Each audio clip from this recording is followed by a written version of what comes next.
18 Jahre arbeite ich nun schon an meinem Effektivschreibtisch von IKEA. Damit schien seine Lebenszeit allerdings auch schon erreicht zu sein. Denn von allen 4 Rädern haben sich die Gummierungen abgelöst. Die Räder sind fest mit dem Gestell verbunden und lassen sich nicht nachkaufen. Die Platte selbst ist aber noch gut, also brauchte ich ein neues Gestell. Entschieden habe ich mich diesmal für ein höhenverstellbares Gestell, und zwar eines mit Dreier-Teleskopsystem und 2 Motoren. Welches das ist, habe ich euch unten verlinkt. Verunsichert wurde ich von Rezensionen, die davon sprachen, dass diese Gestelle auf hoher Höhe stark wackeln würden. Im Folgenden findet ihr in ein paar kurzen Clips meine Eindrücke, die vielleicht auch euch helfen, euch eure eigene Meinung zu bilden. Die niedrigste Position sind 64 cm. Es steht recht robust.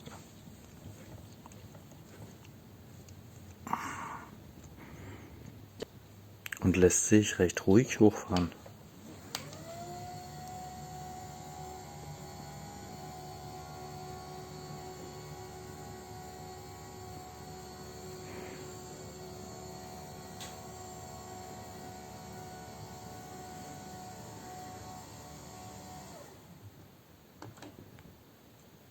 Bis auf ca. 1,29 Meter plus Tischplatte.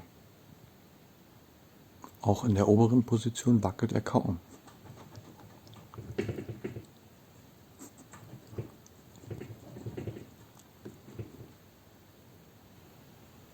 Der Aufbau ging recht schnell und es lassen sich auch ohne Probleme Höhen einspeichern. Die Verarbeitung scheint mir ansonsten auch recht gut. Also es ist eine gute Lackschicht, glänzend, und die Beine sind sehr schwer und robust, sind hier eingefasst mit einer Kunststoff-Innenschicht, die wahrscheinlich dafür da ist, dass es hier nicht kratzt und auch genug Halt da ist für Stabilität zur Seite hin. Also ich bin bisher zufrieden mit meinem neuen Tischgestell. Mal schauen, wie es sich macht, wenn denn auch die Tischplatte drauf ist. Hier mal noch ein Wackelvergleich. Das ist mein altes Tischgestell, das ist von IKEA, 18 Jahre alt. Bisher konnte ich damit gut arbeiten, mit diesem Wackeln. Also es hat mich nicht doll gestört, aber richtig stabil ist der Tisch nicht. Das ist der fertig montierte Tisch. So, und jetzt hier ein Wackeltest des neuen Dreifach-Teleskopgestells mit der Tischplatte auf 72 cm Schreibtischhöhe. Das ist wohl so eine optimale Schreibtischhöhe. Wackelt nahezu gar nicht. Und jetzt fahre ich den mal hoch.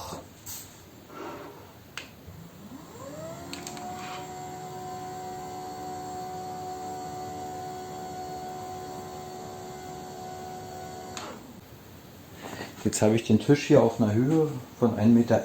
Das ist für mich mit 1,80 ungefähr eine gute Stehtischhöhe. Dann liegt der Unterarm so ein bisschen auf den Tisch auf.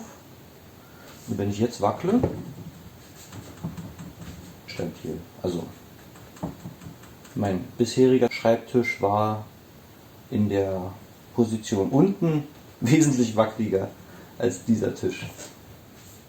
Ich fahre den nochmal hoch bis zum Maximum.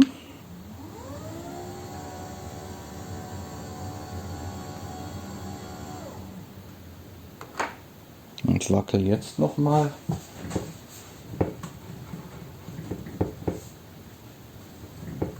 Jetzt habe ich ungefähr das Wackelniveau meines alten IKEA-Schreibtischs erreicht. Wobei vielleicht noch als Anmerkung diese Höhe zum Arbeiten nicht geeignet ist. Noch was zur Größe. Ich habe hier eine Tischplatte verwendet mit 1,60 Meter Länge und 80 cm Breite. Der Tisch ist dauerhaft ans Stromnetz angeschlossen. Man kann sich also fragen, verbraucht das nicht viel Strom? Und auch da kann man sagen, er geht in einen tiefen Standby. und verbraucht dann wirklich nur 0,25 Watt ungefähr.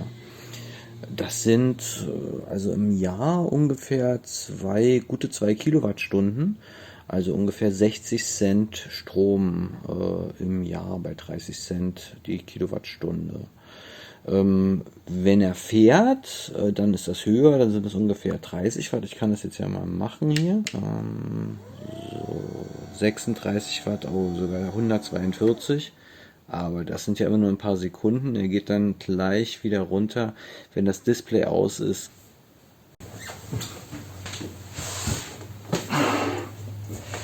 Um hier mal zu einem Resümee zu kommen, ich habe im Vorhinein viel gelesen, habe mich dabei entschieden für die Dreier-Teleskop-Variante, da bei Dreier-Teleskop 3 Elemente ineinander greifen und das stabiler ist als eine Zweier-Teleskop-Variante.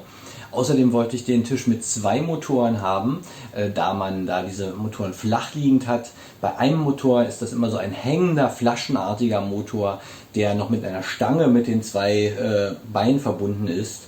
Und das wollte ich nicht unbedingt haben. Ich kann nur sagen, die Entscheidung war eine gute, denn ich bin zufrieden mit diesem Tisch.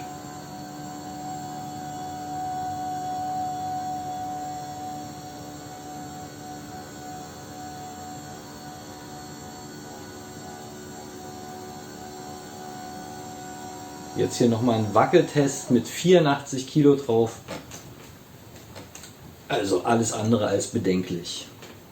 Der Tisch steht stabil. Jetzt löse ich hier nochmal den Kollisionsschutz aus, indem ich hier wackle während des Herunterfahrens. Das heißt, der Tisch fährt wieder hoch, weil er jetzt vermutet hat, dass er vielleicht angestoßen ist, zum Beispiel gegen Armlehnen von einem Stuhl oder ähnliches. Das soll ein Einquetschen verhindern. Außerdem hat der Tisch auch noch einen Motorschutz. Das heißt, wenn man ganz oft hoch und runter fährt, dann zeigt irgendwann das Display Hot an und sind keine Bewegungen mehr möglich. Und das schützt den Motor oder die Motoren einfach vor Überhitzung und damit vor allem Durchbrennen. Also, ich kann diesen Tisch empfehlen. Ich wünsche euch viel Spaß damit.